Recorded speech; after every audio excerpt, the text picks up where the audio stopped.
Hi everyone, this is Abhinav from PhoneBunch and today we are reviewing the Lenovo K3 Note.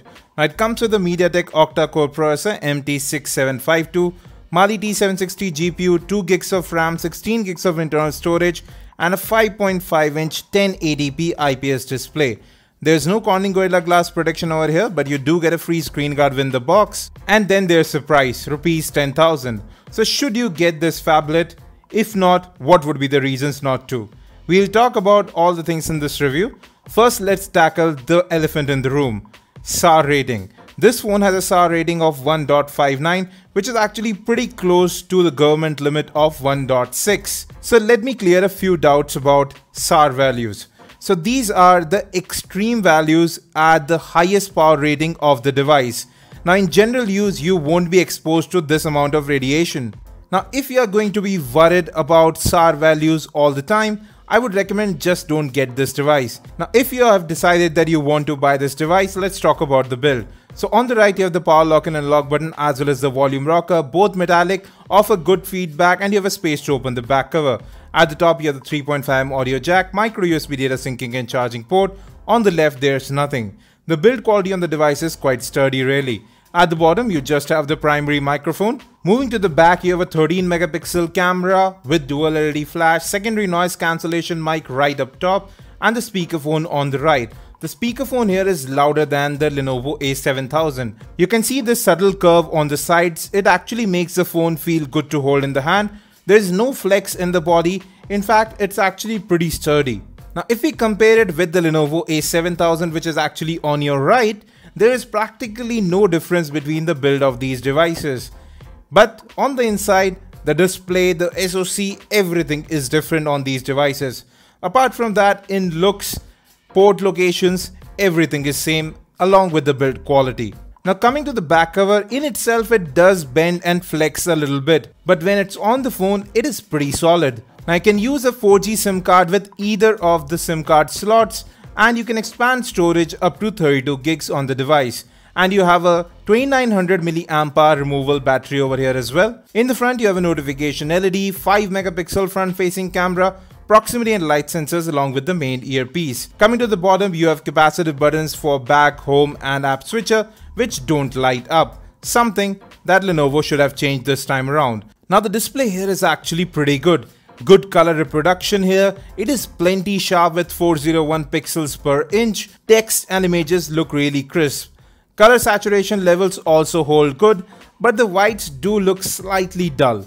You can see the viewing angles are pretty wide on this display as well, no matter in which angle you shift it. Now for some reason, if you don't like the color balance of the display, you can go ahead and play with that as well. You can choose a custom value for the display tone too. Now outdoors too, display is quite visible. The front panel is quite reflective, but still it manages to be quite legible outside.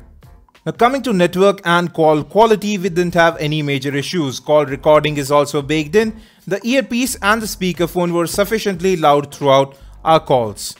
You do have a smart dialer sort of built in, so you tilt the phone in any direction, the keypad just moves your way. So you can use it in either hand. Third row of the keys is a bit spaced out. Wi-Fi, Bluetooth as well as USB tethering is available and it does work quite fine, as does GPS. Navigation wasn't a major issue, it actually worked out quite fine. Now the shutter speed on the rear camera is pretty good. It captures images really quickly. There are some filters built in as well, so you can play around with those. They directly apply to the viewfinder so you can see the final image right there. Now there's one thing I have noticed. My finger does sometimes come inside the frame because the camera module is located too far left on the device. There are some scene modes built in, you can play around with the ISO, so there is some amount of manual control available for images. Now both the front and the rear cameras can record 1080p videos as well. This is the image that I just taken inside. Let's check out the front camera as well. It also takes images quickly. There is a bit of noise in images taken with the front camera when inside, but outside it actually works out quite fine. Now here are some of the image samples. Now when in good lighting, this camera is capable of taking very decent shots even in macro mode. You can see all of these images. Color saturation levels are a bit low, so sometimes images do seem a bit undersaturated. Now on the right here you have the HDR mode image, and HDR mode really works fine on this device. Now dynamic range is also good, contrast levels do hold good, even distant shots do turn very good on this device. Now there is a bit of noise in images taken in good lighting as well. This is definitely not the best camera in this price segment, but if you see close-up shots, quite a lot of detail over here. Even distant shots have decent amount of clarity in them. Whites also look good over here. Exposure compensation is pretty good on the device. Now focusing becomes pretty difficult in low light. The flash definitely helps in that. Now there is considerable amount of noise in low light images, but they're still acceptable. The Eureka still has the best camera in this price segment. Now let's come to video. We are recording a 1080p video here. Have a listen to the audio. Hi everyone, this is Abhinav from PhoneBunch, and right now we are recording a 1080p video sample. Now this camera takes 2 to 3 seconds to focus in video mode.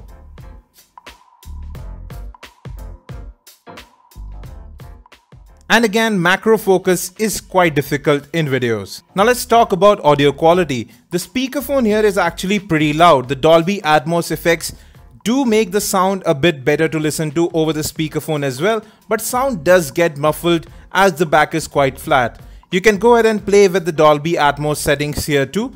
FM radio is also supported on the device. Moreover, you do have FM recording built in stereo quality. Now let's play a 1080p video here. Video playback again is very smooth on this device. You can see that right here. No lag, no frame drop in video playback. Now we are playing our gaming review of K3 Note from YouTube. Now streaming video also works pretty fine here. I haven't noticed any lag here or any stutter for that matter. Now let's come to software. So I've never really been a fan of Vibe UI, and things haven't changed that much from the Lenovo A7000.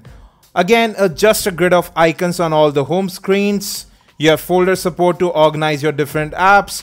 You can go ahead and add widgets on different home screens as well. Pinch to zoom on any of the home screens. You can go ahead and add more if you want to. Swipe from the top, you get your notification quick toggles, and there are plenty of them, all organized into a very small space, but at least you can play around with them. You can move them around, and then you have a theme center built in, so you can at least go ahead and change the icons that you want.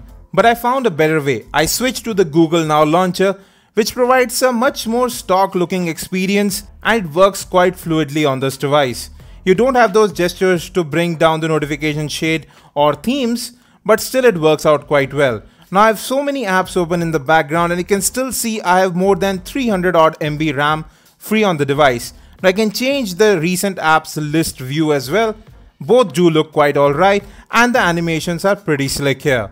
And you can see that we are running Android 5.0 Lollipop on this device. Now coming to storage, you have about 10 odd gigs available when you get the device, but app and app data both are movable to the external SD card. That means you can move the OBB game files. USB OTG is also supported, and you have pop-up functionality available on the video player.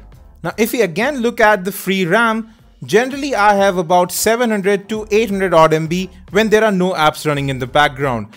Double tap to wake is also available on the device, and you can draw several characters like a V specifically to open up the camera app. Now there are some security features built in, like a secure zone which houses specific apps, and that data is not accessible outside. So you can jump in with a secure password on the device. Permissions control is also built in, so you can see which app uses which particular permission on your device, and you can disable that. Now coming to web browsing, it's actually pretty smooth on the device. Now text and images sometimes do take a little bit longer to render, but pinch to zoom is very smooth.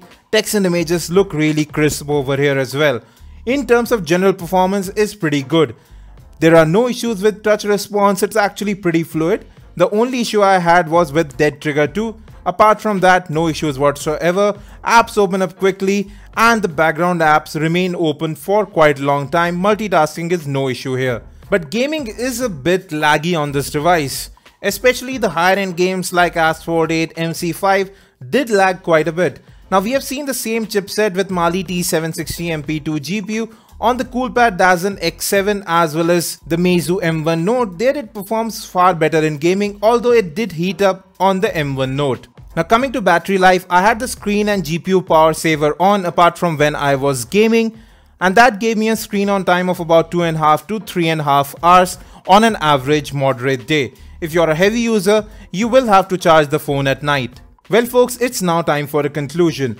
If you don't like Vibe UI, just simply switch to the Google Now launcher. That is much more fluid. It feels more natural to use as well. Performance is pretty solid on this device. There is a bit of occasional lag here and there when you are using the phone continuously and in gaming. But apart from that, general performance, app opening, everything works out quite fine, as does web browsing. Build quality on the device is pretty decent as well. Although it might not look the part, this is quite a good handset at this price point. Now I really didn't find anything bad with this device. Yes, the SAR values are definitely high, but if that is not a bother, this is one of the very few devices that comes with a 1080p display, decent build quality, good enough cameras as well for a price of under Rs 10,000. We'll be back with more. Don't forget to hit that subscribe and like button. Thanks for watching this video, and as always, have a great day.